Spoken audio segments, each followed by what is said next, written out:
Start. अऊज़ु बिल्लाहि मिनश्शैतानिर्रजीम बिस्मिल्लाहिर्रहमानिर्रहीम। आज हम लिवजहिल्लाह टीवी के लिए एक शानदार कोर्स अत-तज़किया के नाम से जिसको तरतीब दिया गया है, जो नौजवानों के लिए बिलख़ुसूस और तमाम उम्र के लोगों के लिए और तमाम तबका फ़िक्र से ताल्लुक़ रखने वाले लोगों के लिए यकसा तौर पे मुफीद है, उसका आगाज़ कर रही हैं। उस कोर्स में बुनियादी तौर पे जो नवाही हैं, हर वो काम जिसके करने से हमें शरीयत मुतहरा ने रोका है, उनका बयान होगा। तो जिन जिन चीज़ों से मना किया गया उनको फिर हमने इस कोर्स में तकसीम कर ली कि जो गुनाह हैं, गुनाह कबीरा जिनको कहते हैं, गुनाहान कबीरा, उन गुनाह कबीरा में से चूँकि एक तवील फ़हरिस्त है, हमने उसको अंडरस्टैंडिंग के लिए, आसानी के लिए डिवाइड कर लिया, तकसीम कर लिया और कैटेगराइज कर लिया। तो गोया अकायद से मुताल्लिक़ गुनाहान कबीरा ये हमारी इस पूरे कोर्स के डिस्कशन का पहला हिस्सा होगा। अखलाक से मुताल्लिक़ गुनाह कबीरा ये हमारी इस पूरे कोर्स का दूसरा हिस्सा होगा। इबादात से मुताल्लिक़ गुनाह कबीरा ये इस कोर्स का तीसरा हिस्सा होगा। फिर मुआमलात से मुताल्लिक़ गुनाहान कबीरा ये इस कोर्स का चौथा हिस्सा होगा। मुआशरत से मुताल्लिक़ कबीरा गुनाह ये पाँचवां हिस्सा होगा। और अमूर हुक्मरानी से मुताल्लिक़ कबीरा गुनाह ये छठा हिस्सा होगा। और ज़ेब व ज़ीनत से मुताल्लिक़ कबीरा गुनाह ये सातवां हिस्सा होगा। सरेदस्त जो प्लानिंग है वो ये है कि इन 7 हिस्सों को कवर किया जाए, लेकिन वक्त का दामन है और जो बाकी मामलात हैं अल्लाह रब्बुल इज़्ज़त के हाथ में हैं। सारे मामलात देखते हैं अल्लाह की तौफ़ीक़ से किस हद तक हम इसमें कामयाब हो सकते हैं। लेकिन उम्मीद ये है कि बेशक हमें ये मुख्तसर करना पड़े, लेकिन हम हर नौइयत के कबीरा गुनाह को कम अज़ कम जो असासी और बुनियादी गुनाह हैं उनको टच ज़रूर कर लें, ताकि जो इसका बुनियादी मकसद है वो पूरा हो जाए। तो अभी हम आगाज़ करने लगे हैं अकायद से मुताल्लिक़ कबीरा गुनाह। अकायद से मुताल्लिक़ जो कबीरा गुनाह हैं उनको 18 अक़साम में तकसीम किया है, वो यानी वो 18 नौइयत के हैं जिनको हम बराह रास्त अकायद से मुताल्लिक़ कबीरा गुनाह कह सकते हैं। और अलावा इसके भी हैं, लेकिन वो इन्हीं की ज़ैली अक़साम में से हैं। इनको एड्रेस करने के बाद उन पर अलग से बात करने की ज़रूरत नहीं है, लेकिन अक़ल व दानिश वाले लोग ख़ुद से समझ सकते हैं कि अगर एक चीज़ का उसकी हुर्मत का बयान आ चुका है तो दूसरी का उसके साथ जुड़ा हुआ है। अकायद के बाब में जो गुनाहान कबीरा है, अल-कबाइर अल्लती ततअल्लक़ु बिल अकायद, कबाइर से मुताल्लिक़ जो गुनाहान कबीरा हैं वो 18 हैं। वो गिनवा देता हूँ। उसमें एक शिरक है, दूसरा कुरान मजीद की आयात का इनकार, तीसरा इस्लाम के अलावा किसी दूसरे मज़हब को पसंद करना, चौथा अल्लाह रब्बुल इज़्ज़त की नाजिल करदा तालीमात को नापसंद करना, पाँचवां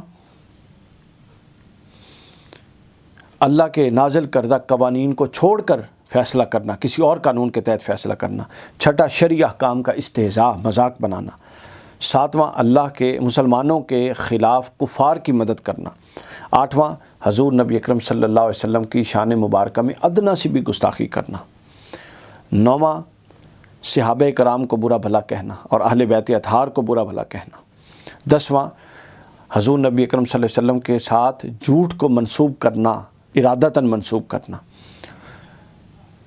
11वां है राय के मुकाबले में, हदीस के मुकाबले में राय को अहमियत देना, यानी एक हदीस आ चुकी है सामने उसके मुकाबले में अपनी राय को अहमियत देना। 12वां है बिदात पर अमल करना, दीन में ऐसी नई नई इख्तराआत करना कि जो बिल आखिर गुमराही और कुफ्र व शिर्क पर जाके मुंतज हों। उसके बाद 12वां गैरुल्लाह की कसम खाना, 13वां तकदीर को झुटलाना, 14वां जादू, 15वां सितारों की तासीर पर ईमान रखना, 17वां नजूमी की तस्दीक करना, और 18वां है शिरकिया अमूर पर मबनी और शिरकिया इबारात पर मबनी तावीज़ लटकाना। ये 18 चीज़ें हैं। इसके पहले जो अकायद में से कबायर हैं, पहले कबीरा गुनाह जिसको शिरक कहते हैं, उसका हम बयान करते हैं, उससे हम आगाज़ करते हैं। اللہ رب العزت نے ہمارا نظم یہ ہوگا پوری کی پوری پورے کورس میں کہ ہم کوشش کریں گے کہ قرآن مجید کی 1 یا 2 آیات لے لی جائیں اور اس پر احادیث میں سے احادیث صحیحہ میں سے 1 یا 2 حدیثیں لے لی جائیں، تاکہ قرآن اور سنت کی روشنی میں یہ پورا کا پورا کورس چلے۔ جہاں کہیں کیس ٹو کیس توضیح درکار ہوگی وہاں اس کی تھوڑی سی توضیح بھی آ جائے گی۔ شرک کے حوالے سے قرآن مجید کا فیصلہ اٹل ہے۔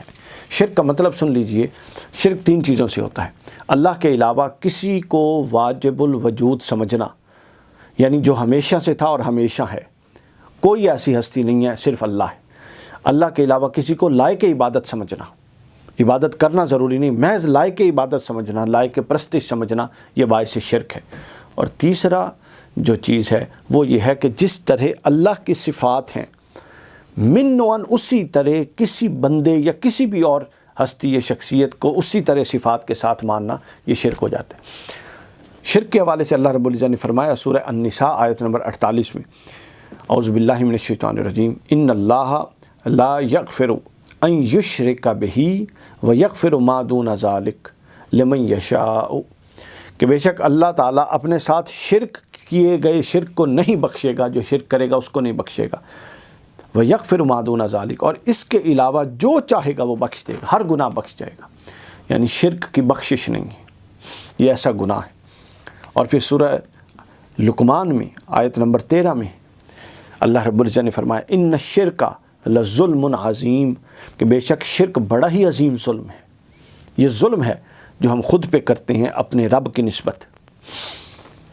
اور اسی طرح سورہ المائدہ میں آیت نمبر 76 میں اللہ رب العزت نے فرمایا انہ من یشرک باللہ فقد حرم اللہ علیہ الجنہ وماواہ النار، بے شک جو شخص اللہ کے ساتھ شریک ٹھہرائے گا اللہ اس پر جنت کو حرام فرما دے گا اور اسی کا ٹھکانہ جہنم ہوگا۔ یہ قرآن مجید سے بالکل بصراحت شرک کے متعلق حکم میں نے عرض کر دیا۔ اب حدیث لے لیتے ہیں، صحیح مسلم کی حدیث ہے کتاب الایمان میں، حضور علیہ الصلوۃ نے فرمایا ان ابی بکر، حضرت ابو بکرہ سے روایت، ان ابی بکرہ، حضرت ابو بکرہ سے روایت ہے، قال کنا عند رسول اللہ صلی اللہ علیہ وسلم، ہم حضور نبی اکرم صلی اللہ علیہ وسلم کے خدمت میں تھے، فقال، آپ نے فرمایا الا انبئکم باکبر الکبائر، کیا میں تمہیں سب سے بڑے گناہ جو ہیں ان سے متعلق آگاہ نہ کروں، سب سے بڑے گناہ کے متعلق نہ بتاؤں؟ سب نے عرض کیا یا رسول اللہ بتائیے۔ یہ 3 دفعہ آپ نے فرمایا بتائیے، تو آپ نے فرمایا الاشراک باللہ و عقوق الوالدین و شہادت الزور او قول الزور، کہ آپ نے فرمایا کہ 3 بڑے گناہوں میں سب سے بڑا ہے شرک کرنا، اللہ کے سوا کسی کو اللہ خدا رب ماننا یا اس کے مد مقابل ماننا۔ دوسرا بڑا گناہ والدین کی نافرمانی کرنا، آپ نے فرمایا تیسرا بڑا گناہ جھوٹی گواہی دینا یا جھوٹی بات کرنا، جھوٹ بولنا۔ ان کو اللہ رب العزت نے اللہ کے رسول نے 3 چوٹی کے گناہوں میں سے بتایا۔ تو گویا شرک کا حکم قرآن سے بھی آپ نے سنا اور شرک کا حکم حدیث سے بھی آپ نے سنا، حدیث صحیح سے، صحیح مسلم کی حدیث سے، تو جس سے ہم یہ نتیجہ نکال سکتے ہیں کہ یہ وہ گناہ ہے کہ جس گناہ کے متعلق اس گناہ کے بارے میں کہیں پہ کوئی رعایت موجود نہیں ہے۔ لہٰذا شرک سے بھی بچیں، امور شرکیہ سے بھی بچیں، اور ہر اس چیز سے بچیں جو شرک کا دروازہ ہم پر کھولے۔ اللہ رب العزت ہمارے حال پہ لطف و کرم فرمائے۔